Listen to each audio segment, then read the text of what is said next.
À cause de cela, je fléchis les genoux devant le Père, duquel tire son nom toute famille dans les cieux et sur la terre. Là encore, ce passage confirme que la famille tire son nom de qui? De Dieu. Dieu est à l'origine.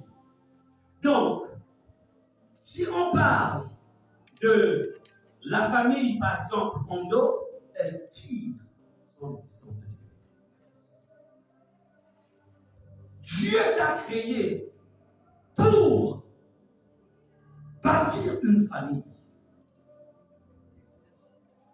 Donc, tu es un homme, pas encore marié, une femme, pas encore mariée. Dieu te dit, tu as été suscité, c'est pour bâtir une famille. Parce que c'est à partir de là que le règne de Dieu doit se développer.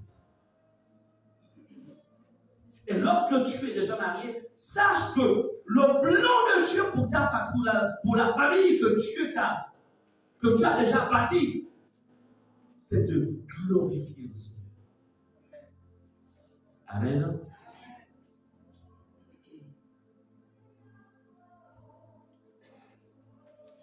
Écoutez ce que Dieu dit à Jérémie au chapitre 29, verset 5 à 6. Il dit, bâtissez des maisons et habitez-les. Plantez les jardins et mangez-en des fruits. Verset 6. Prenez des femmes. C'est-à-dire que, et engendrez des fils et des filles. Prenez des femmes pour vos fils et donnez des maris à vos filles, afin qu'elles enfantent des fils et des filles. Multipliez là où vous êtes et ne diminuez pas. Qui est en train de parler? Qui parle? Dieu qui, en fait, il connaît très bien la dimension de la famille. Maîtrise la dimension. Il sait pourquoi il a créé l'homme et la femme. Maintenant, toi, tu viens, tu as accepté Jésus, et tu dis, moi, je n'ai pas besoin de femme. Moi, je n'ai pas besoin de mari.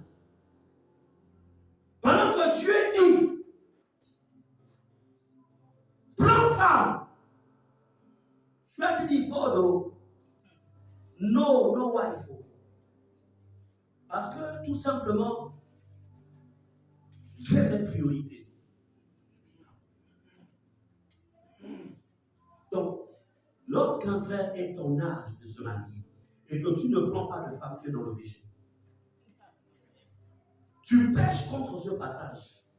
Parce qu'à cause de toi, il y a une progéniture qui ne verra pas le jour et qui sera bloquée là-bas à cause de ton égoïsme.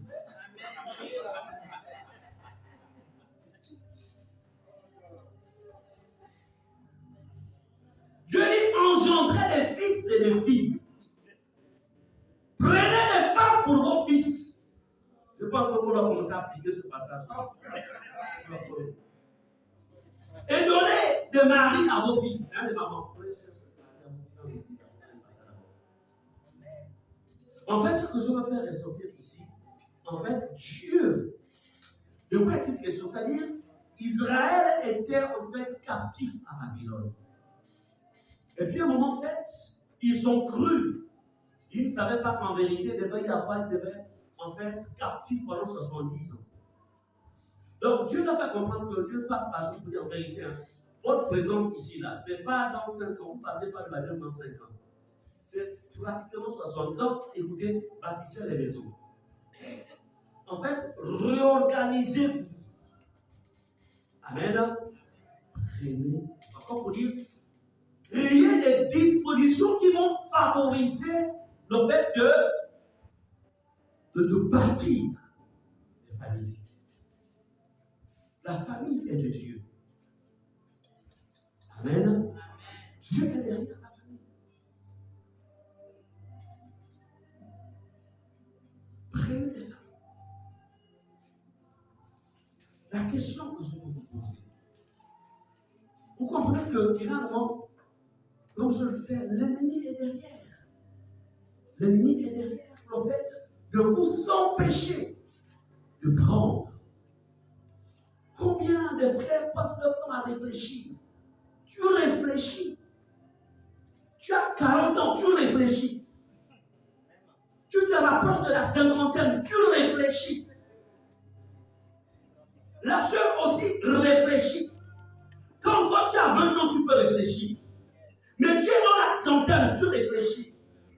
35 ans, ça rapproche déjà, tu réfléchis. Bientôt 40 ans, tu réfléchis. Dieu a dit, engendrer des fils. Toi, tu vas les engendrer comme quand à 40 ans, tu es encore en train de réfléchir. Ça veut dire que tu te rapproches de la porte de la ménopause. Et tu continues à réfléchir. Est-ce qu'on ne pourrait pas que c'est un piège de l'ennemi? Mais c'est un piège.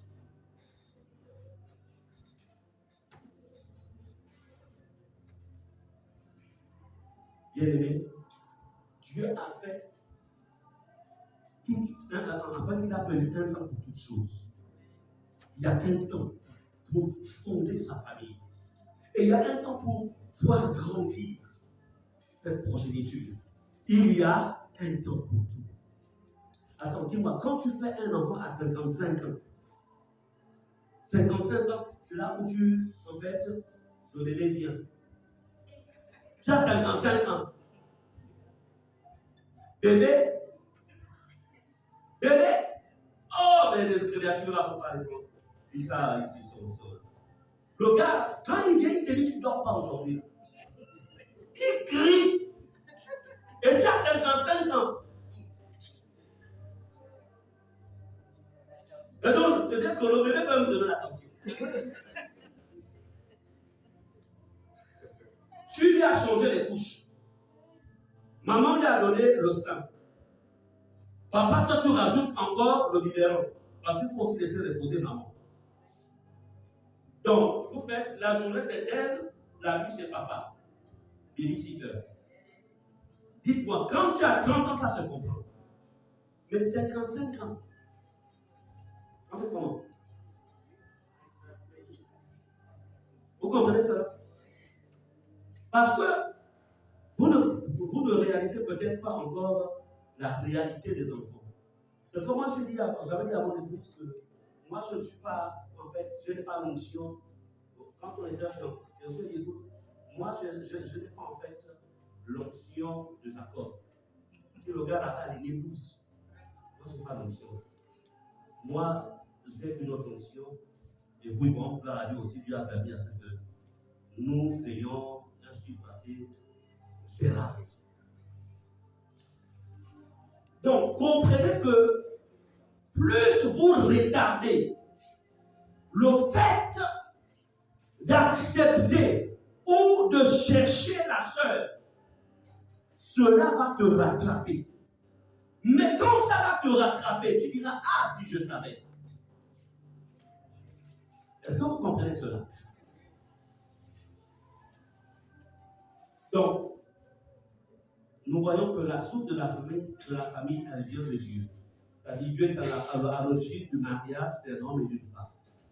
Il est à l'origine, je répète à chaque fois, quand je parle de la famille, je ne parle pas des familles selon le monde, selon le diable. Là où les gens vivent en concubinage, et puis quand tu la rencontres, tu dis, non, c'est ma femme, tu l'as épousée, c'est pas ta femme. Non, c'est mon mari. Je ne parle pas de ce modèle de famille-là. Ça, c'est le modèle de famille des hommes. Et le diable soutient ce type de modèle de famille. Je parle de la famille selon Dieu où les choses, tout se fait à partir du mariage. Béni par Dieu. Amen. Avec dot à l'appui. Est-ce qu'on est ensemble? Légalisé à la mairie. Béni à l'église. C'est pour cela qu'on se parle.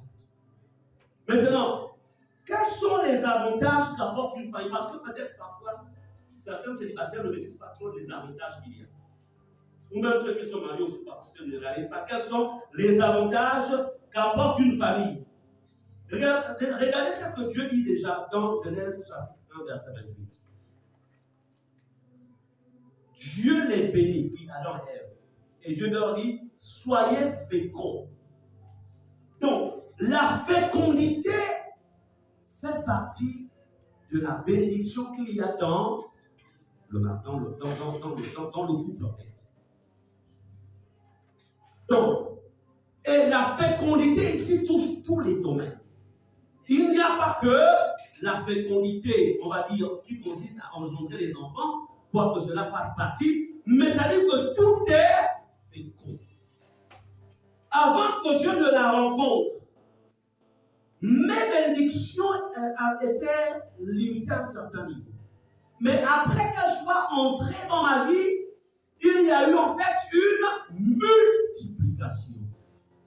C'est pourquoi dans le mariage, selon Dieu, en fait, c'est une notion de partenariat.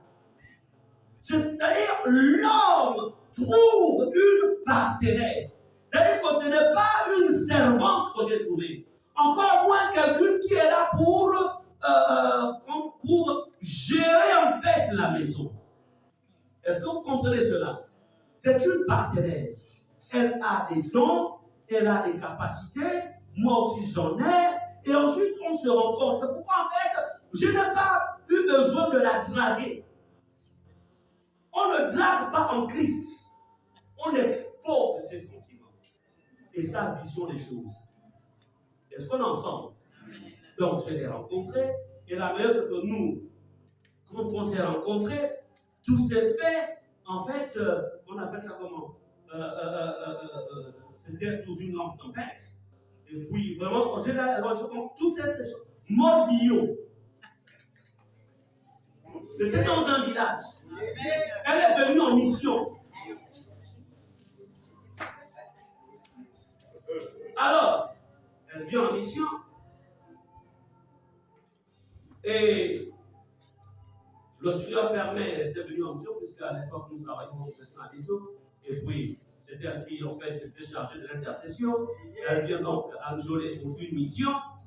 Alors, moi, en tant que jeune pasteur, en même temps aussi à la recherche d'une âme sœur, en même temps aussi sanctifié et consacré. Donc, lorsque je la vois, quand mon cœur commence à se réveiller, je dis au nom de Jésus, Satan sort. Je refuse d'être tenté. Ça, c'est la tentation. Amen. Non, je vous ai là l'histoire. Elle aussi, donc, de son côté, là-bas, elle avait ses propres combats. En fait, c'était deux éléments du puzzle qui venaient de se rencontrer. Et ça, vous savez. Alors, moi, de mon côté, je combattais le péché. Je fuyais. Je disais, ça, c'est le péché. Elle, de son côté, elle avait déjà la révélation. Donc, en homme courageux, je ne suis pas passé par X ou Y.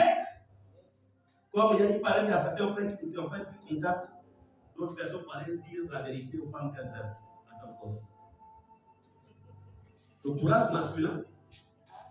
Le courage masculin. L'homme. C'est dans la langue de quelqu'un ici, on dit bal. Bal. Hein, personne, dans ta langue, on dit ça comment? L'homme, on dit ça comment? Hein? Bala.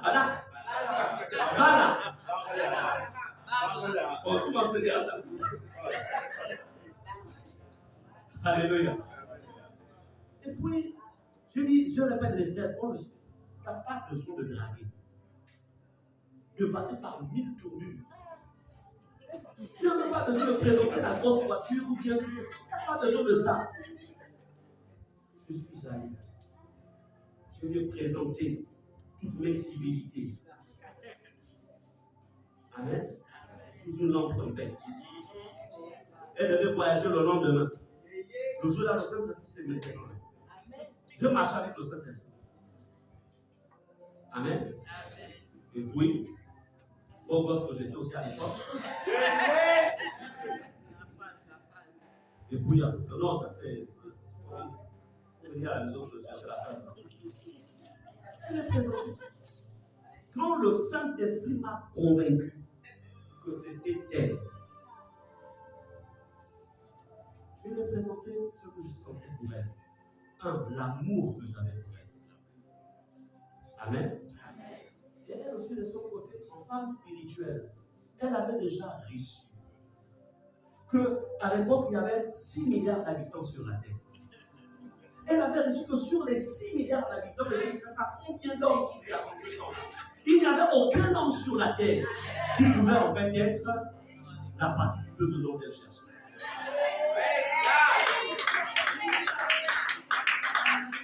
Donc quand elle a écouté le mot, ça y est, la puissance dans les paroles. Et quand elle a seulement écouté le mot qu'il fallait, il y a une tremblement qui était dans son cœur. Et là, tout était parti.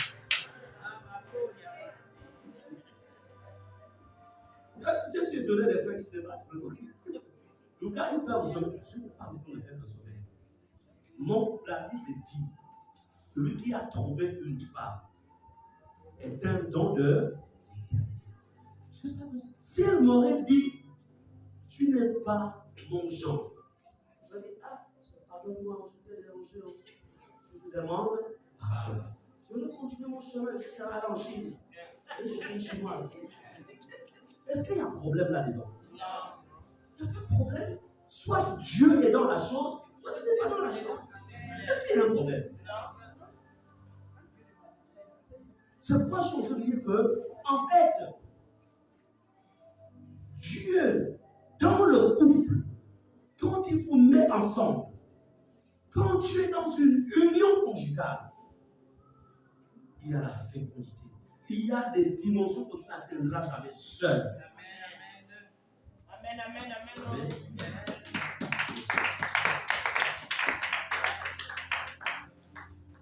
Il y a une multiplication que tu n'atteindras pas.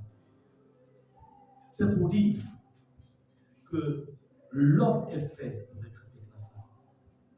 Donc les frères en Christ, les sœurs en Christ, ne retardez pas le plan de Dieu pour vos vies. Dans le psaume 127, verset 3, il est écrit: voici, des fils sont un héritage de l'Éternel. Le fruit des entrailles est une récompense. C'est les avantages qu'apporte une famille, un couple, quand on est là. Psaume 127, verset 3. Les fils sont un héritage. Mais toi, au moment de pouvoir, au moment, l'âge qui consiste à faire des fils, toi tu dors. Non. On dit le fruit des entrailles est une récompense. Et le psaume 128, 1 à 4 dit ceci. Quand il est degré, il est dit: heureux tout homme qui craint l'Éternel, qui marche dans ses voies.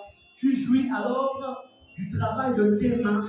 Tu es heureux, tu prospères. Verset 3. Ta femme est comme une vigne féconde dans l'intérieur de ta maison. Toi, quand on vient chez toi, tout est silencieux.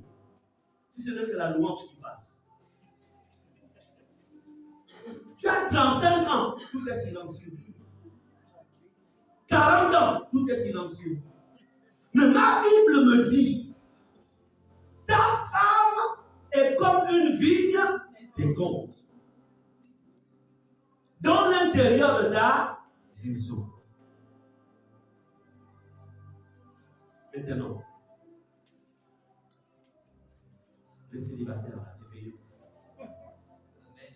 Réveillez-vous.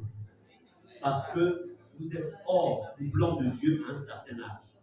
Vous êtes hors du plan de Dieu. Attendez, entre nous. J'ai dit entre nous. Ça ne m'arrivera pas. Ça ne m'arrivera pas parce que je crois que Dieu est fidèle. Et on a une alliance de protection et de guérison. Si quelque chose, par exemple, m'arrive, papa, que je suis là. Attendez, c'est ma qui ne vient pas de changer les couches. Hein?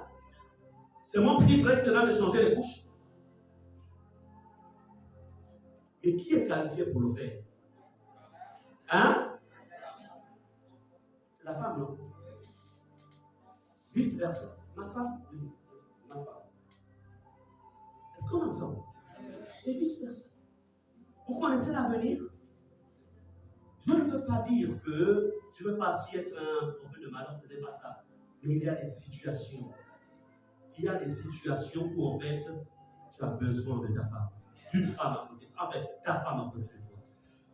Tu as besoin de ton mari à côté de toi. Vous pensez que la force que vous avez là, elle va continuer jusqu'à? Elle va continuer. Dans la vie d'un homme ou d'une femme, il y a un matin, il y a un jour et il y a un soir. Après, il y a une nuit. Amen. Quand le soir arrive, tu commences à constater comment tu as géré le jour. Parce que la nuit encore, ce n'est plus toi qui gères la nuit. Tu as basculé l'autre.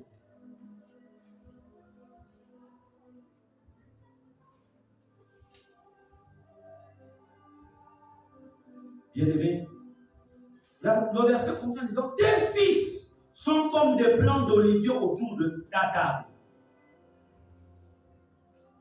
Alors, la question c'est que, puisque tu es en train de prendre de l'âge, et je voudrais ici répéter qu'il y a en fait un âge d'or pour le mariage. Moi, je l'établis entre 25 et 30. Mais quand on était en état 30 et 35. Mais quand tu dépasses ce stade-là, je pense qu'il faut commencer à chercher la délivrance.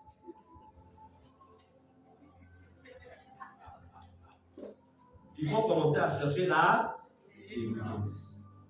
Ça, je peux le dire en vérité. Est-ce qu'on est ensemble? Je vous le dis. Comme je disais, ce n'est pas normal qu'ayant atteint un certain âge, tu ne sens pas le désir de former une famille.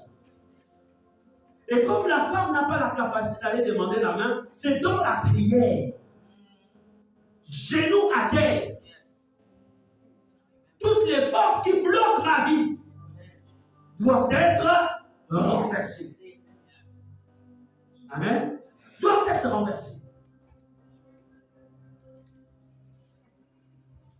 Au village, quand un papa voyait que son enfant ne peut que monter, il dit, mon fils, viens un peu ici. Il faut traverser, pas sous mes pieds. Là. Je vais te bénir. Parce que je pense que là, il y a la malédiction. Mais il faut demander. On a des papas ici. On a papa Waga là-bas. Hein? C'est pas ça, papa Waga. Hein? Le parent, c'est le papa commence à s'inquiéter. Ma fille, c'est comment? Mon fils, c'est comment? Allez, là.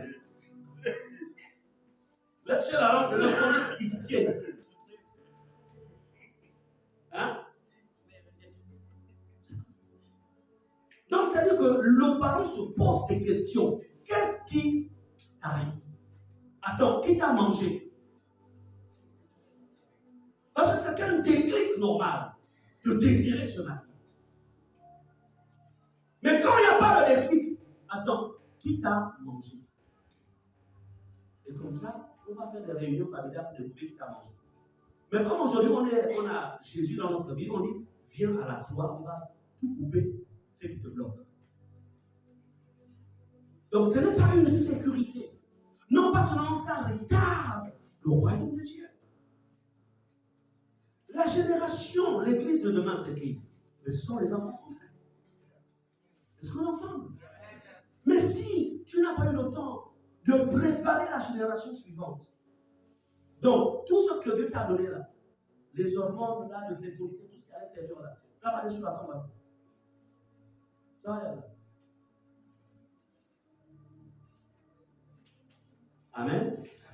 Donc écoutez, nous ne sommes pas des occidentaux. Nous sommes des enfants de Dieu. Nous sommes régis par la Bible, régis par la parole de Dieu.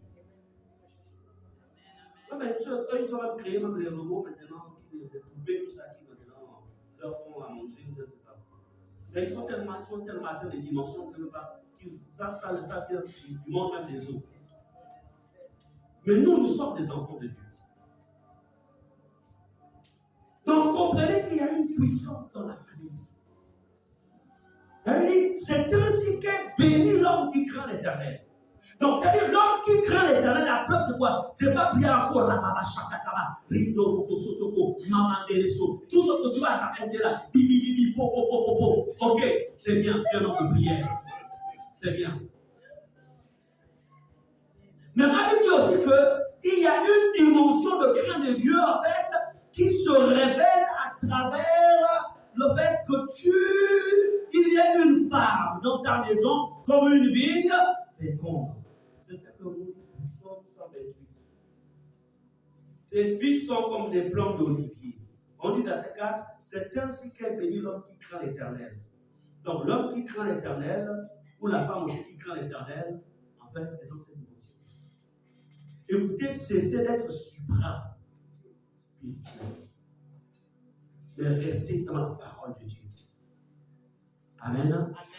Restons dans la parole.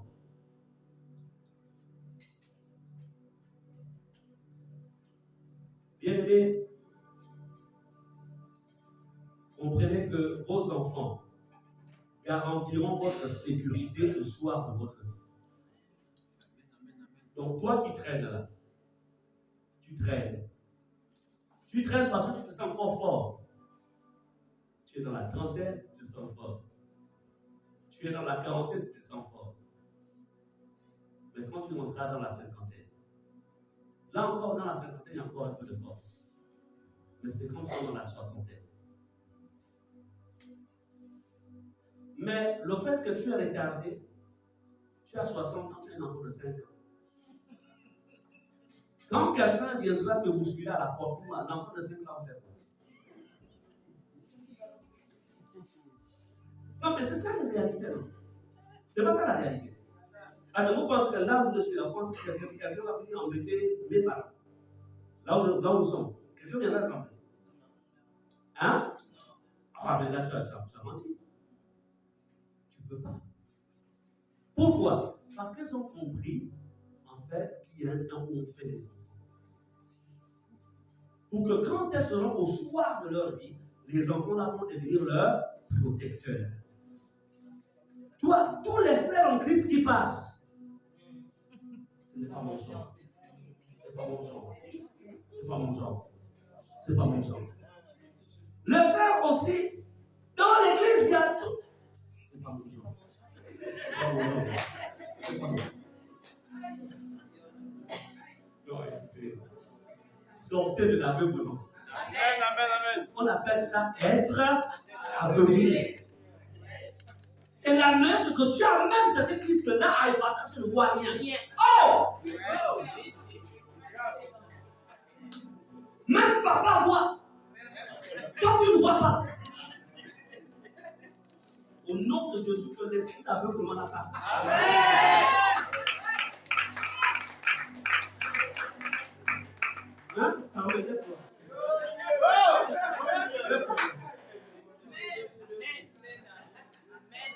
Donc, là, il y a rien à épater. Hein? Il n'y a rien à épater. Là, c'est toi, ma fille. Bon, il ne faut pas aussi dire qu'il n'y a pas mon genre ici.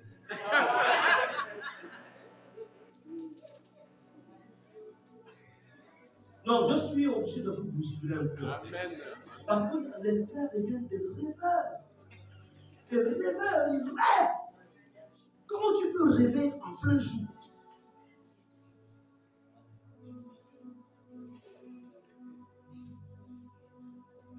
Amen. La Bible dit, écoutez ce que dit le verset 7, 127, verset 4 à 7. Comme les flèches dans la main d'un guerrier, ainsi sont les fils de la jeunesse. Comme les flèches. Donc ça dit que les enfants ont dû faire au temps de Dieu.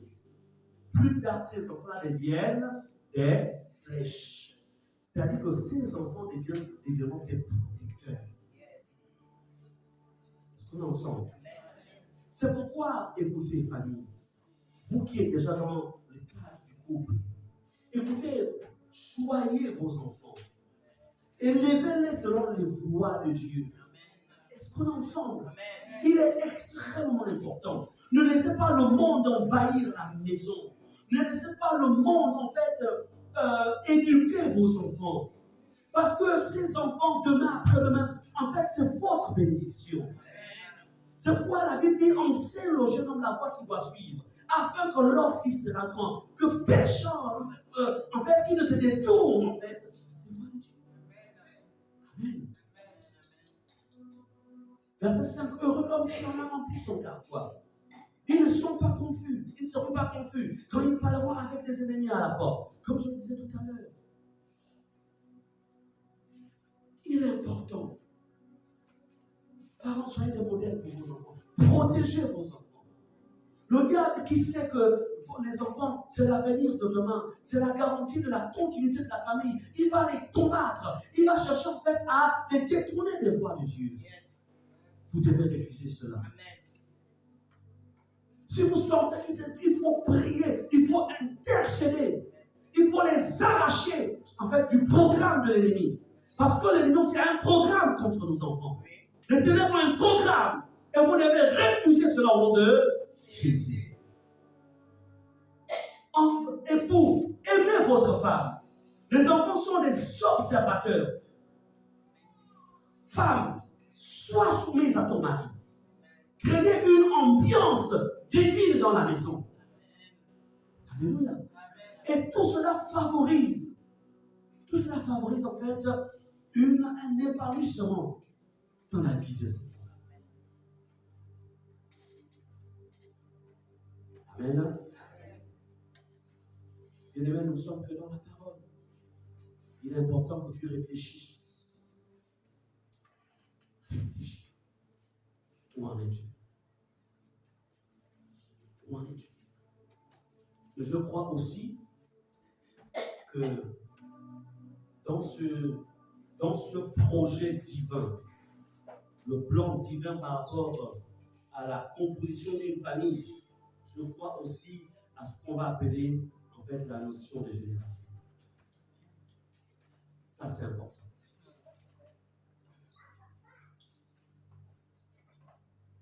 Je ne pense pas qu'un homme de 50 ans doit aller épouser une femme de 20 ans. Je ne pense pas. Même si ça se fait dans le monde. Mais dans la parole, je n'ai pas vu qu'un homme de 50 ans allait prendre une fille de 20 ans. On m'a raconté une histoire. L'homme était encore fort. Il abandonne sa première femme. Bon, ça se passe dans le monde. Hein. Mais je sais que généralement, écoutez, les besoins physiologiques, qu'on soit dans le monde en Christ, dans ce jour-là. Donc, le gars, il est encore fort. La différence d'âge, c'était 15 ans comme ça. 20 ans. C'était 20 ans d'écart d'âge. Donc, grand patron là, vraiment, il est aux affaires. Vous savez, quand l'homme est aux affaires. La femme, elle est juriste. Elle aussi. Oui, à l'époque, l'homme était son professeur. Donc, vous avez les professeurs là, qui ont tout pouvoir. Donc, il prend sa première femme, garage. Bon, comme, qu'est-ce qui va se passer? Elle va aller dans son pays. La femme ne va pas dans son pays. Il va quitter la première femme. Il prend l'étudiante. Mais le gars, il brille encore, vous savez, c'est pas ça fait briller. Donc, tout est encore là. La force, tout. Vraiment, les voyages. Les hommes, là, même les femmes aussi. L'homme a 65 ans. La femme, 50 ans. Vous savez que avec l'âge, la production aussi baisse. Mais l'homme, la femme, elle est encore productive. Avec l'âge, il paraît qu'il y a des odeurs de vieillesse, il paraît. Elle n'est pas encore vieille. Mais l'homme, lui, commence déjà à produire, puisqu'il y a des hormones, il paraît que. Voilà. Et qu'est-ce que la femme fait? Elle a trouvé un homme de sa génération. Entre-temps, l'homme est retraité. C'est-à-dire qu'elle a attendu le moment où l'homme est retraité. C'est là qu'elle a pris ses clics et ses claques. Et elle est au sommet de sa carrière. C'est cet homme-là qui a fait de cette femme ce qu'elle est, ce qu'elle est plutôt aujourd'hui. Et que va-t-il se passer? Quand aujourd'hui l'homme est. Écoutez, il sera pas plus 70 ans. Il n'a plus de moyens. Donc, il a failli faire un AVC. Ce que vous me direz, parce que tu as appris ça où? C'est la propre fille de ce papa-là qui m'a dit, pasteur, voici c'est que mon père vit. Vous comprenez cela? C'est pour dire quoi? La notion de génération, elle est aussi importante. Amen. Donc, il est important de comprendre que l'écart d'âge joue un grand rôle. Tu vas aller chercher, ils s'appellent même le mot là comment? Ils s'appellent ça papi quoi? Tu vas aller chercher un daddy sugar. Attends. Hein? Daddy sugar. C'est-à-dire que ce sont les jeunes filles, c'est-à-dire que l'homme, en fait, elle s'accroche à l'homme pour ses biens. Pas, ce n'est pas qu'elle aime l'homme, mais puisque Daddy Sugar a travaillé toute sa vie. Donc, le compte bancaire là-bas, c'est bien. Donc, elle a un Daddy Sugar pour les biens matériels, mais elle a aussi un Younger Sugar. Ou un Young Sugar. Pour les autres besoins que je ne citerai pas ici.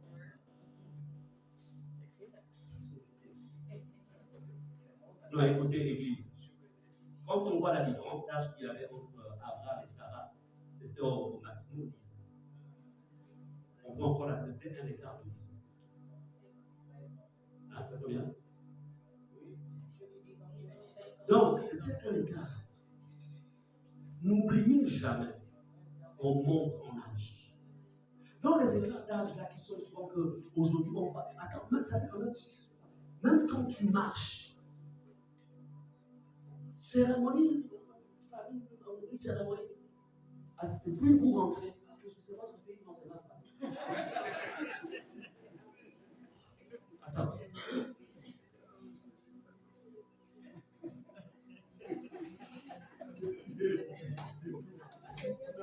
Comme c'est comme toi, tu as déjà versé l'eau sur le corps. Et si tu es sage, tu rentres seulement à la maison. Amen. Non. Donc, considérez que l'âge joue un grand rôle. C'est pourquoi Dieu n'est pas en fait à l'origine. Il y a des choses que le monde a apportées. Il y a des choses que le diable a introduites au sein de l'Église. Et on pense que c'est normal. Attends. C'est-à-dire que ma fille, c'est un homme qui a mon âge, qui va venir prendre ma fille. Et je vais l'appeler beau-fils. Attends. Ça va là. Et vous avez même des belles-mères qui sont moins âgées que leur beau-fils. On n'a pas vu ça. La belle-mère est moins âgée que son beau-fils. Dites-moi, quand le beau-fils est plus âgé que la belle-mère dira quoi?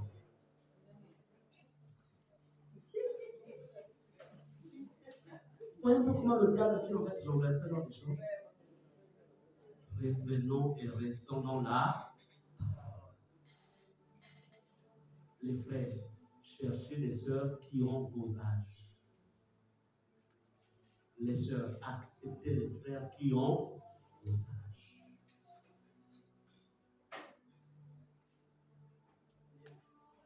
Est-ce que nous sommes? Restons dans le principe. Je vais conclure avec les signes divins d'un choix divin d'une âme seule. Et je répète, l'âge idéal pour le mariage, c'est entre 25 et 35. Quand tu as déjà traversé 35, là c'est pour l'homme, hein? Quand tu as déjà traversé 35, commence à intercéder. L'âge idéal pour une femme, le mariage, on peut dire 22, 23, jusqu'au moins à 30. Parce qu'il y a un métabolisme, il y a une transformation que le corps de la femme subit. L'homme encore, au fur et à mesure qu'il monte, scientifiquement, on dit que jusqu'à 70 ans, les spermatozoïdes sont encore vivants. Mais le problème, c'est que la femme a un certain âge. En fait, elle n'a plus de progestérone.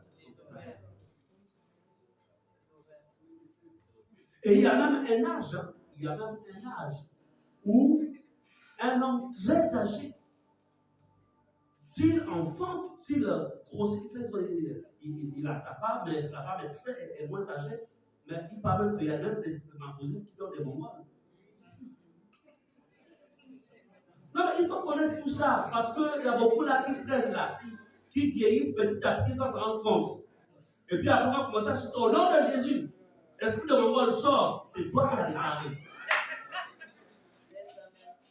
C'est toi qui as retardé, c'est pas l'esprit de mongol. C'est déjà Dieu. Donc, c'est-à-dire, on appelle ça, quand il y a une terme, périnée. C'est spermatozoïde périnée. Donc, les sœurs, là, il faut comprendre. Donc, si quelqu'un vient te demander, périnée.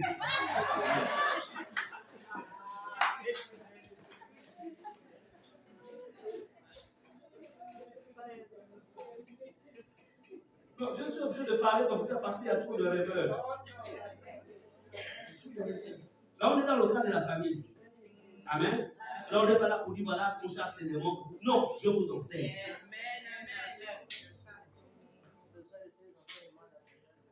Alors, les signes divins d'un choix, qu'on soit une soeur ou une femme. Dans Genèse 2, versets 7 à 8, il est écrit, l'Éternel Dieu forma l'homme de la poussière de la terre, il souffla dans ses narines un souffle de vie, et l'homme devint un être vivant. Verset 8, puis l'homme planta un jardin en Éden, du côté de l'Orient, et il y mit l'homme qu'il avait formé.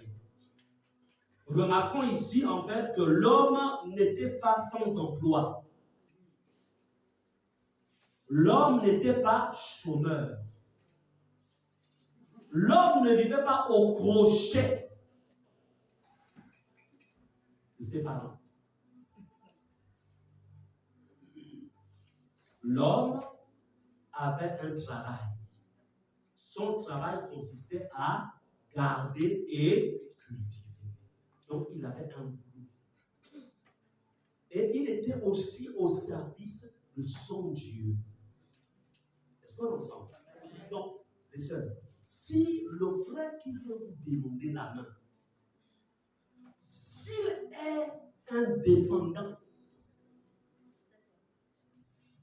donc, Dieu lui a donné un jardin, symbole du travail, symbole aussi d'un engagement dans l'Église. Amen. C'est déjà un bon signe. Mais si c'est quelqu'un qui passe son temps seulement à jeûner et à prier, et qui passe toutes les jours dans la chambre, dans l'espoir que le miracle viendra, il faut lui dire, je vais encore avec lui. Si c'est quelqu'un, parce que, écoutez, il y a un temps, lorsqu'on dit oui à un frère, lorsque vous vous engagez, et que les oui sont mutuels, vous avez un espace de 12 mois. Ça dit qu'en 12 mois, tout doit être fait. Est-ce que vous comprenez cela? en 12 mois, pas au-delà. Mon épouse, aujourd'hui, nous sommes rencontrés, c'était en 1997. 97 quand je suis venu en mission. C'est bien marqué dans ma tête.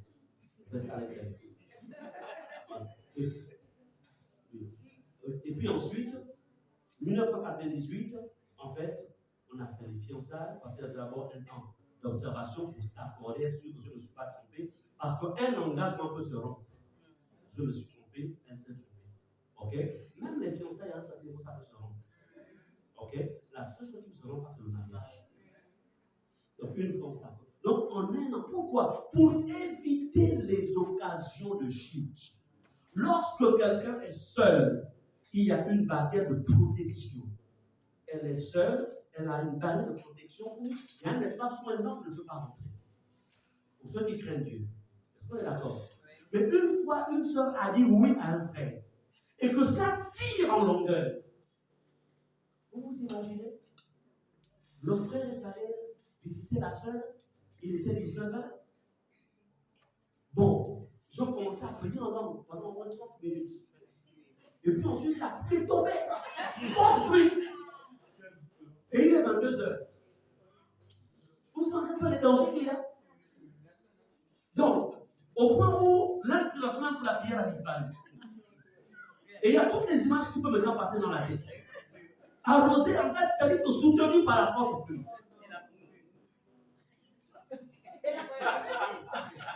Donc, et la coupure d'électricité en plus. Ça s'ajoute. Donc, vous pensez pour mettre les fiançailles, ça doit être. Amen. Quand tu as. Ça ne doit pas être très long. Parce qu'en fait, quand on est engagé, il y a en fait des barrières. L'autre rentre dans ton espace secret et vice-versa. Amen. Donc, il faut déjà avoir le jardin. C'est pas que tu vas aller doter la sœur avec l'argent des parents. Les parents viennent en appui. Et même là, dans une dot, tu dois pourvoir même à faire aux 3/4 de ta dot. Et peut-être les parents peuvent apporter les 1/4. Parce qu'une dot où ce sont les parents qui payent, qui sortent les 3/4, sache que tu n'auras pas pouvoir sur ta femme. À n'importe quel moment, quelqu'un te dira que ta femme vient faire la cuisine. Mais il a encore celui qui a participé. C'est lui qui a donné le gros morceau de la dot. Tu as une parole à dire. Donc, il faut d'abord le. Donc, le mariage, plutôt le projet de mariage répond aussi à certaines réalités. Donc, il y a le jardin d'Éden, être placé par Dieu. Donc, tu as ton jardin d'Éden. Je vais t'expliquer ça. Deuxième point, le choix de Dieu pour toi n'est pas difficile à conquérir. Quoi qu'il y ait toujours un temps pour t'éprouver. C'est-à-dire que lorsque Dieu a choisi pour toi, quand la personne est de Dieu, le frère est de Dieu, la sœur est de Dieu, en fait, on ne jeûne pas pendant un an. Dans Genèse 2, verset 7 à 8, regardez ce qui se passe. L'Éternel Dieu forma l'homme de la poussière de la terre. Il souffla dans ses narines le souffle de vie et l'homme devint un être vivant. Puis l'Éternel planta un jardin d'Éden du côté d'Orient et y mit l'homme qui avait été formé. Regardez le verset 21. Alors, l'Éternel Dieu fit tomber un profond sommeil sur l'homme, comme moi j'étais endormi. Qui s'endormit? Il prit une de ses côtes. Il referma la chair à sa place. L'Éternel Dieu forma une femme de la côte qu'il avait prise de l'homme et il l'amena vers l'homme. Et l'homme dit, voici cette fois celle qui est os de mes os et chair de ma chair. On l'appellera femme parce qu'elle a été prise de l'homme. C'est-à-dire que Adam n'a pas, en fait, ça n'a pas été difficile pour lui de reconnaître que cette personne que je vois pour la première fois, elle est chair de ma chair et os de mes os. Et Ève aussi a reconnu. Est-ce qu'on est ensemble? Donc, c'est pour dire que Dieu est au centre des choix.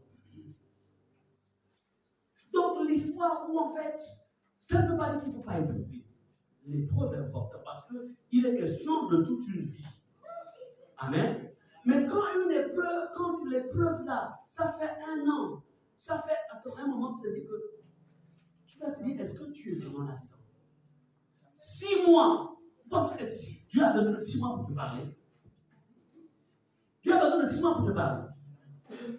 Attendez, j'ai besoin de 6 mois pour connaître qui est cette personne qui veut me demander la main. Tu as besoin de 6 mois. Le temps qu'on perd ne revient plus. Ça ne revient jamais. C'est pourquoi quand un frère vient te demander, tu es une sœur, tu te reproches, on vous enseigne, vous vous rapprochez de vos leaders. Quand le cœur fait boum boum, tu viens. Ah, pasteur, il y a quelqu'un qui m'a demandé la main. Oh, là, parce qu'il y a quelqu'un qui m'a demandé la main. Bon, c'est vrai, je me sens intéressé, mais pasteur, aidez-moi dans la prière. Amen. Et puisque les pasteurs, en fait, sont là pour vous, pour votre bonheur.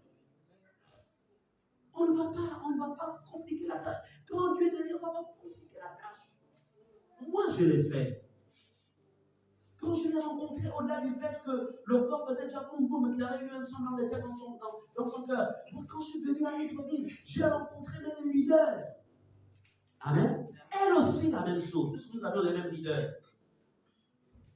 Je leur ai exprimé ce que je ressentais pour elle. Et quand ils m'ont rendu un bon témoignage d'elle, quoique je le savais déjà, puisque elle travaille depuis longtemps dans le Seigneur. Et elle aussi, quand ils ont confirmé, c'est comme ça qu'on a activé le possibilité. Amen. Donc, il est extrêmement bien. On fait des choses en cachette. Attendez. Ce qui est de Dieu, ça vient à la lumière. On n'a pas besoin de rester dans les ténèbres. Ça vient à la lumière. Attends, vous pensez que ça me fait de la joie? Tout ça me fait de la joie. D'avoir des soeurs qui sont dans la trentaine, sans être casées, sans être mariées, je veux dire, ou dans la quarantaine. Donc ça me fait du bien d'avoir des frères qui sont dans la quarantaine sans être mariés. Alors que moi, je suis marié, j'avais quel âge? 31 ans. Donc j'avais 30 ans quand je t'ai rencontré. Ça me fait de la joie. Ça ne me fait pas de la joie. On veut voir mon fils et notre fille être mariés. Amen. Donc ne pensez pas qu'on va vous bloquer. Si on va vous bloquer. Nous, on n'est pas là pour bloquer les gens. On n'a pas un ministère de blocage. On a un ministère de délivrance.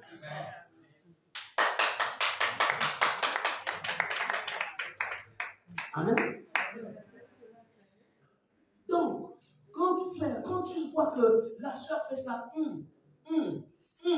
1 mois, 2 mois, 3 mois, 4 mois, 7 mois, 1 an, tu vas à la montagne. Tu dis, Seigneur, c'est vrai que mon cœur aime. Mais est-ce que ce n'est pas ma chair qui aime? Amen. Amen. Et tu te parles. Et la soeur aussi, les soeurs, soyez francs. Il ne faut pas être c'est-à-dire les gens qui étudient. Il y a Marc qui a demandé, et il y a aussi Paul qui a demandé. Bon, pendant 6 mois, je vois comment Paul se comporte. Si Paul me déçoit, j'ai Marc. Donc, des calculs. Et pendant ce temps, nos frères pensent que la soeur prie. Alors qu'elle donne des calculs assez compliqués. Non, il faut être vrai. Amen. Écoutez, le bon, c'est qu'il y a des chrétiens qui pensent que non, ce n'est pas une réponse. Jésus a dit que ton oui soit oui, que ton non soit non. Tu es frère. En vérité, Dieu l'éternel. Dieu le ressent. C'est non, hein? C'est pas une réponse. Est-ce qu'on a besoin d'être hypocrite? C'est un péché de dire non. C'est pas un péché. Moi, si elle m'aurait dit non, je ne l'aurais jamais gardé, non? On était dans le même ministère. Moi, je connaissais mes atouts. Elle me dit non, est-ce qu'il y a un problème? Il était fidèle pour elle qu'il y a plus de 60% des femmes et 50% d'hommes. Donc le pourcentage qui est au-dessus là, j'ai encore une partie à l'intérieur. Vous-même, on va devenir.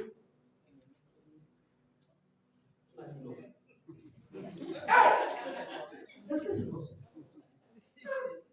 Donc les frères, soyez courageux. Non, c'est une réponse. On est frères et sœurs. On sait. Dans le Seigneur.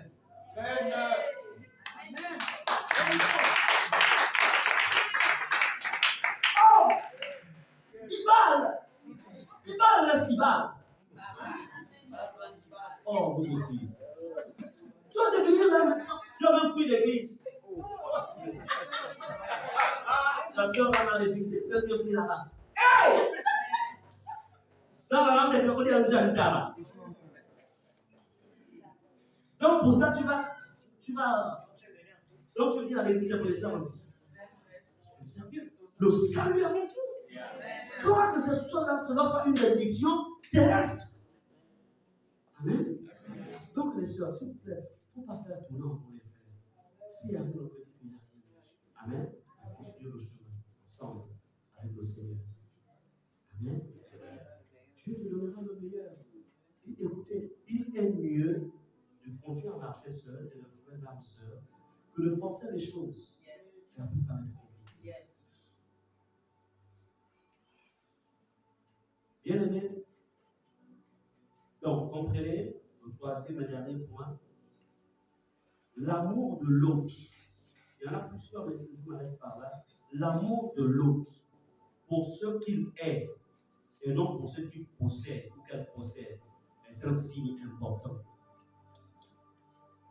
Donc, quand ton amour se déclenche pour le frère, pour ce qu'il est, et non parce qu'il a une bonne position sociale, qu'il appartient à une bonne famille, ça là, c'est du matérialisme. Est-ce que vous comprenez cela? Donc, les frères aussi qui disent, bon, vous savez, parce que moi, j'ai pas plus 5, elle a un niveau BPC. Alors, vous comprenez en vérité que mon niveau social ne me permet pas de prendre une femme qui est féminine. Permettez-moi, Seigneur, de trouver une femme qui est en dessous. C'est-à-dire que les choix, en fait, se basent maintenant sur l'aspect social. Ou je dirais, écoutez, dites-moi, quel était le niveau d'instruction que, je pense que c'est vrai, dans la Bible, c'était, je le vois, Esther, voilà. Quel était le niveau d'instruction qu'Esther avait? Esther, en fait, était de la classe moyenne. Oui. Oui. Mais, dans le cœur d'Esther, Esther avait une autre dimension. Dieu avait préparé. En fait, il y avait la dimension de la royauté dans le cœur d'Esther. Son niveau social l'avait qualifié pour être, en fait, de la classe moyenne. Mais le roi avait bien vu. Tout était là. Mais le roi a vu. Vous comprenez cela? Ne tombez pas dans la bassesse des classes sociales. En Christ, Dieu a fait de nous un royaume sacrificateur. Nous sommes une race royale, une nation sainte. Je veux vous dire une chose. Les richesses en Christ se trouvent là-dedans. Vous pouvez avoir quelqu'un qui aujourd'hui se trouve à un haut niveau social, mais dans ses vieux jours, il marche avec des babouches entre le 5 et la bouche.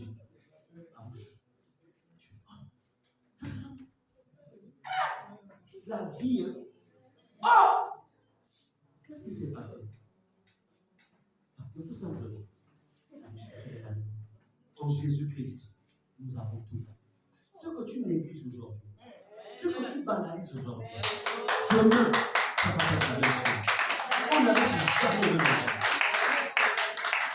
endroit. C'est pourquoi il faut être conduit par le Saint-Esprit. Accepter. C'est-à-dire, engagez-vous par rapport à la volonté de Dieu. Et puis, beaucoup parmi vous, attendez, moi je dis souvent, quelqu'un qui n'a pas d'expérience, tu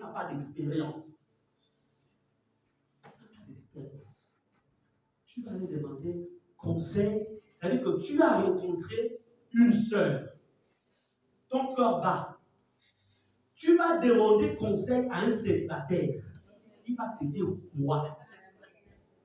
Lui-même n'a pas d'expérience, il ne connaît rien du choix d'une sœur ou comment, il ne connaît rien.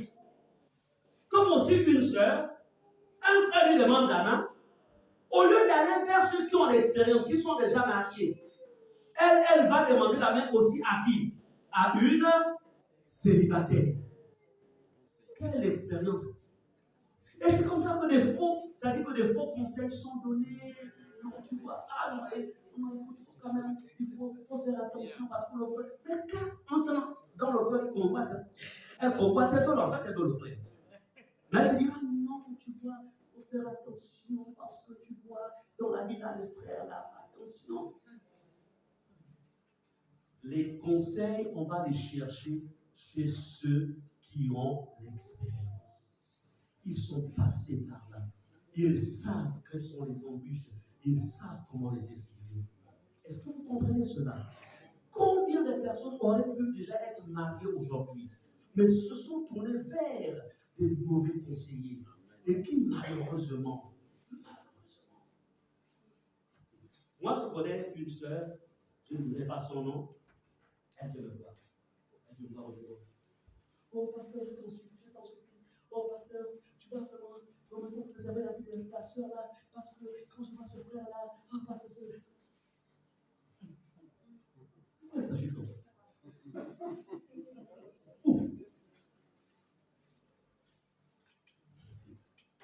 Et la vérité, c'est que c'était de la jalousie. Une jalousie cachée sur la destinée que Dieu avait préparée pour cette sœur. Vous ne pouvez pas imaginer, il y a certains ici qui sont jaloux, qui voient votre étoile et qui veulent en fait, comme elle n'avance pas, ne veulent vous bloquer.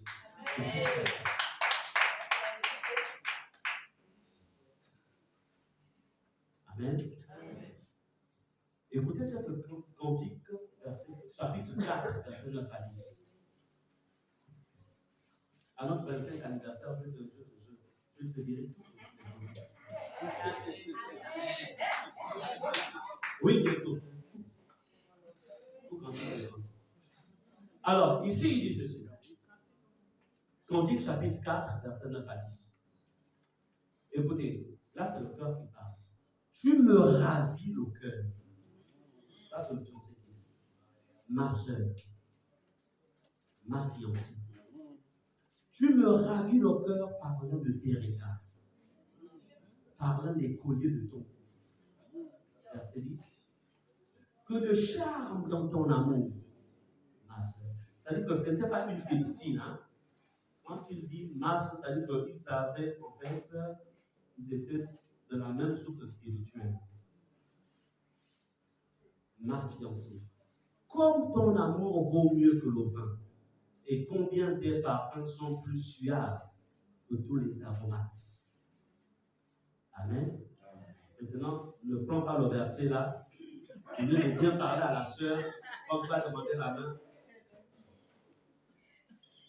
Tu me ravis au cœur. Ma sœur, ma fiancée. Il faut d'abord bien parler. Il faut d'abord bien. Et donc, quand il y a oui là, maintenant il y a le reste la question. Dans ce passage, il faut remarquer que c'est le cœur qui s'exprime. En fait, son cœur parle. Il aime la sœur. Donc, ça dit, l'amour est la base. c'est le fondement, en fait, de cette attraction-là. Alléluia. Ne soyez jamais, il y a beaucoup qui, en fait, veulent s'engager avec une sœur parce que la sœur chante bien. On ne s'engage pas sur la base, on n'engage pas un lien conjugal où on peut sur la base de l'onction que l'autre possède. Ce n'est pas l'onction qu'on épouse, c'est la personne qu'on épouse. Je suis pasteur ici, elle est pasteur, mais à la maison, en fait, l'onction pastorale reste ici sur l'estrade. À la maison là-bas, en fait, c'est une sorte de la relation conjugale. Donc, si elle épouse l'onction, mais lorsque j'aurai peut-être 70 ans ou 75 ans, est-ce que l'onction sera encore là? On ne sait pas. Mais la vérité, c'est que je ne serai plus au service comme je le suis maintenant. Ok? Donc, ne vous engagez pas, ne soyez pas attirés par l'autre à partir de quoi? C'est-à-dire de ce que la personne possède, même sur le plan, même comment dirais-je, même sur le plan spirituel, c'est-à-dire les dons. Je ne veux pas parler, je ne veux pas ici dire qu'on ne doit pas prendre conscience de la consécration. Oui, la consécration est importante. La sainteté est importante. Et aussi la vie de chasteté. Un frère qui n'a pas que chuter avec les sœurs en Christ, qui vient te demander la main, sache que ce frère est candidat à l'adultère quand il va se marier. Parce qu'il n'a aucune expérience de la chasteté. Oui, d'abord par là, et non, c'est sûr aussi. Donc, c'est important. Vous savez, la fidélité que j'ai aujourd'hui vis-à-vis de mon épouse, 25 ans de mariage, sans pourtant que je n'ai regardé dehors, ce n'est pas d'abord parce que je l'aime, c'est parce que j'aime Dieu. Et je suis consacré à Dieu. Mais aussi, c'est parce que dans mes temps de célibat, j'ai vécu pratiquement 10 ans de chasteté sans avoir connu une femme. Et cette chasteté-là, cette expérience de la chasteté fait de moi un potentiel mari fidèle. Est-ce que vous comprenez cela? C'est-à-dire que votre passé, en fait, va vous permettre de construire votre présent et de garantir votre futur. C'est très important. Est-ce qu'on est ensemble? Je suis souvent choqué d'apprendre que tel frère ou telle soeur ou tel frère en fait a trompé sa femme. Et donc j'ai dit, ils font comment? Est-ce qu'on est rattaché au même Dieu? Bref, le bonheur de votre foyer, le bonheur de votre avenir, en fait, est rattaché. C'est pourquoi il est important de faire, de chercher. Il faut sonder, il faut chercher. Amen. L'amour. Non, je l'aime parce que vraiment, quand elle marche, vraiment son corps fait ça. Donc, vraiment, mon cœur l'aime. Mais la vérité, c'est que dans 30 ans, dans 40 ans, ça va toucher le même corps. Donc, quand le corps ne fera plus ça, donc, le corps, la forme physique ne doit pas être d'abord un élément déclencheur de l'amour ou de l'attachement. Parce que le corps change. Amen. Ma femme, il y a 25 ans en arrière, elle n'était pas comme ça. Mais tous les enfants que j'ai mis à l'intérieur, là, ça l'a transformé comme ça. Moi aussi, je n'étais pas comme ça. J'étais un jeune homme, je suis stress, la télé bien. Donc, toi, on change. Donc, mais l'amour, au-delà des années qui sont passées, l'amour que j'ai pour elle est toujours aussi brûlant comme un volcan. Donc, vous comprenez que le temps n'a rien altéré. Est-ce qu'on est ensemble? Donc, c'est vraiment important de comprendre cela. Amen. Bref, nous concluons, retenons cela, nous concluons encore une fois que la puissance d'une famille selon Dieu, on a parlé ce matin de la puissance d'une famille selon Dieu.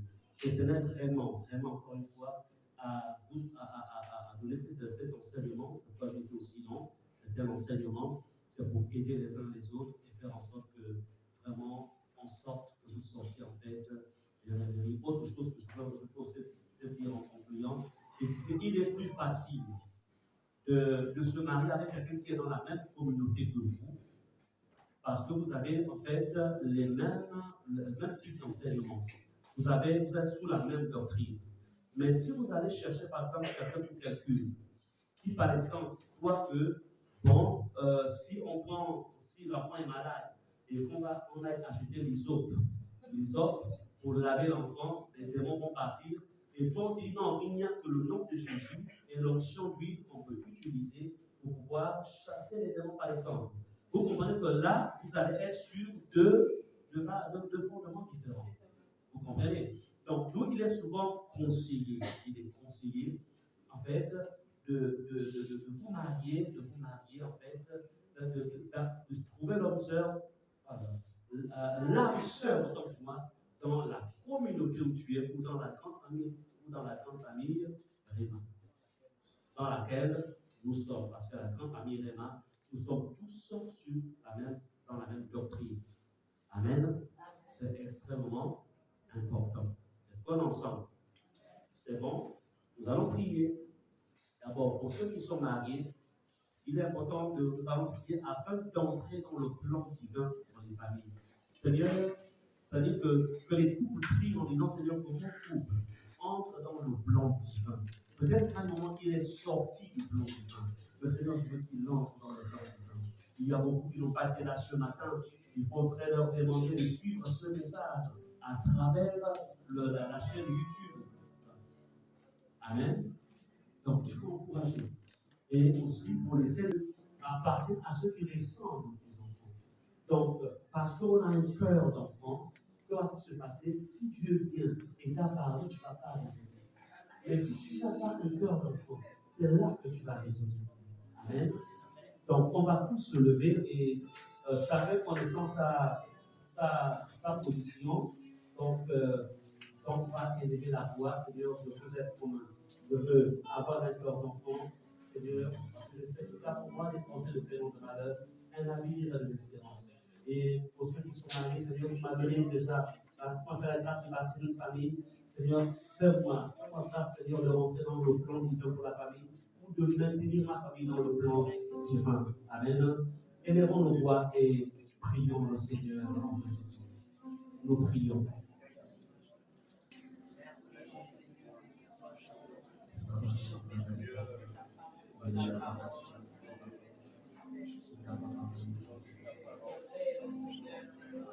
Seigneur, tu es celui qui est à l'origine des familles. Ta parole déclare que toute famille sur la terre dit son nom de gloire. Et Seigneur, il nous a plu ce matin, il m'a plu ce matin, Seigneur, de faire sortir la dimension divine de la famille, afin que chacun se comprenne que c'est ton plan, Seigneur, c'est ton plan de voir des familles, Seigneur, se bâtir, c'est ton plan, Seigneur, de voir chaque homme, chaque femme, et surtout pour ceux qui sont mariés, de prendre soin de leur maison, de prendre soin de leur femme, de prendre soin de leur mari, de prendre soin de leurs enfants. Seigneur, il est de ta volonté, parce que Seigneur, au travers des familles, tu prépares une armée des guerriers, tu prépares une armée d'adorateurs, une armée, Seigneur, d'hommes et de femmes qui vont être de la génération, Seigneur, cette génération, Seigneur, c'est ta venir qui continuera à défendre tes intérêts sur cette terre.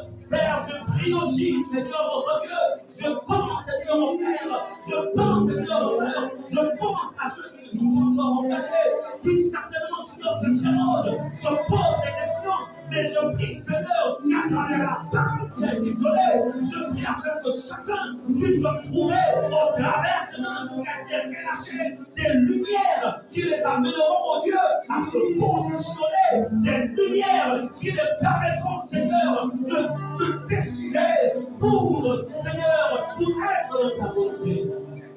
Je me lève ce matin contre les plans de l'ennemi, tout programme maléfique contre les familles, contre les couples, dans le nom puissant de Jésus. Je m'élève et je détruis les programmes maléfiques. Au nom de Jésus, je prie, Seigneur, que chaque famille, Seigneur, se repositionne dans le plan initial de toi, le plan divin, Seigneur. Au nom de Jésus, toi, Seigneur, qui a dit, il n'est pas bon que l'homme soit seul. Je lui ferai une aide semblable. Oh Seigneur, je prie pour cela, que ceux, Seigneur, qui se cherchent encore, pour en toi, Seigneur, l'expression de ta volonté, au nom puissant de Jésus. N'as-tu pas dit que l'on tourne vers toi les regards, soit des rayons de joie. Et ce matin, Seigneur, chacun d'entre nous, Seigneur, tourne les regards vers toi, afin que ta joie parfaite puisse inonder les cœurs, au nom puissant de Jésus. Merci, Seigneur.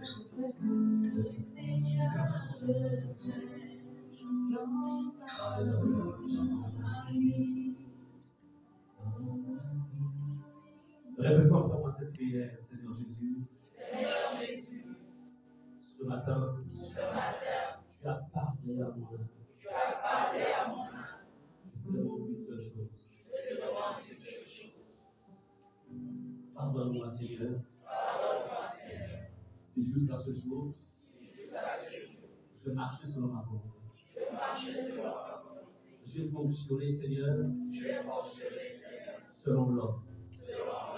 Et il y a une vérité, Seigneur. Ce que ce n'est plus moi qui vis. C'est toi qui vis en moi. Seigneur, aide-moi à être cet homme, à être cette femme, à rentrer dans la dimension familiale, selon toi, et non selon l'homme. Et non selon ce siècle. Je dépose, Seigneur, entre tes mains ma famille. Je dépose entre tes mains ma destinée. Au nom de Jésus. Amen. Acclamons aussi.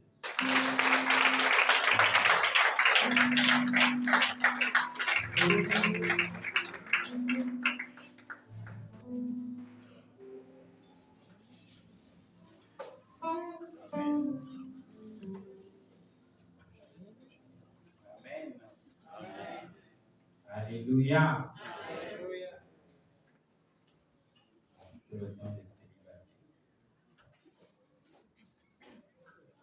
Amen.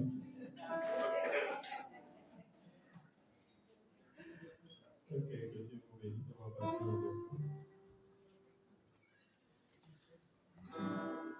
le pain est nouveau, puissance est nouvelle, il y a la liberté,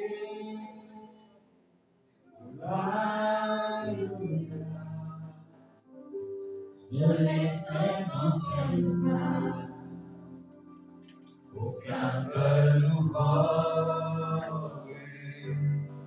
en moi.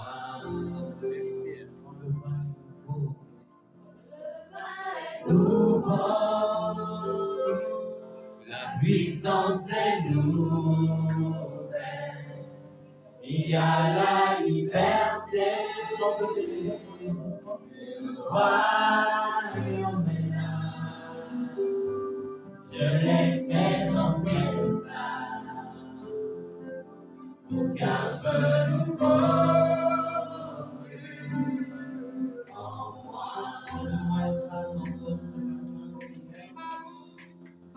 Fais-le-moi,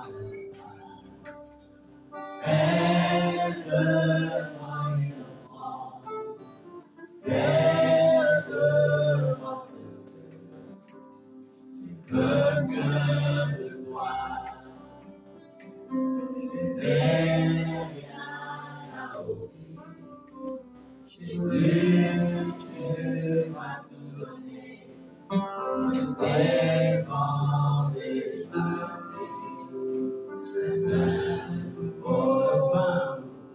quand le vin est nouveau, la puissance est nouvelle, il y a la liberté.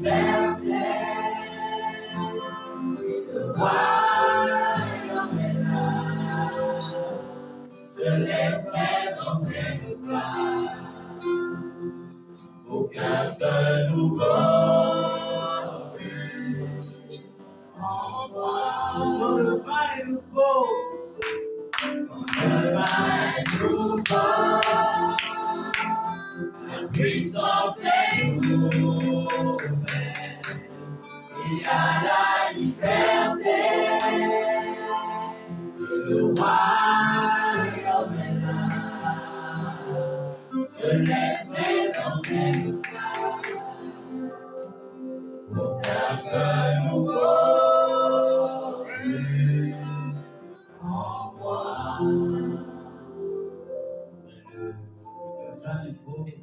Le feu nouveau de la décision de mariage. Amen. Alléluia. Amen. On nous a vaccinés ce matin. Et on va taper tous ceux qui voulent. Amen. Que Dieu vous bénisse. Amen. Alors, la présentation de nouveau-nés. Est-ce qu'il y a des nouveaux ce matin? C'est quelqu'un qui le visite pour la première fois?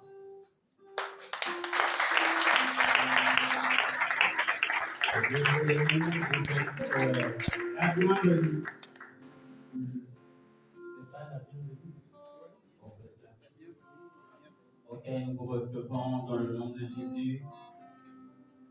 Et c'est le pasteur que vous avez vu intervenir, c'est lui qui est le pasteur de l'église avec sa femme, comme vous avez pu le constater.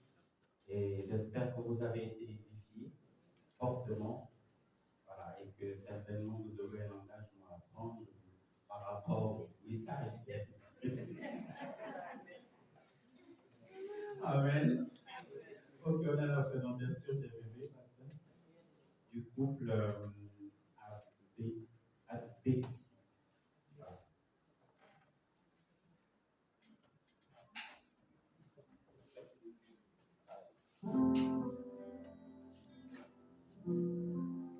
nous acclamons.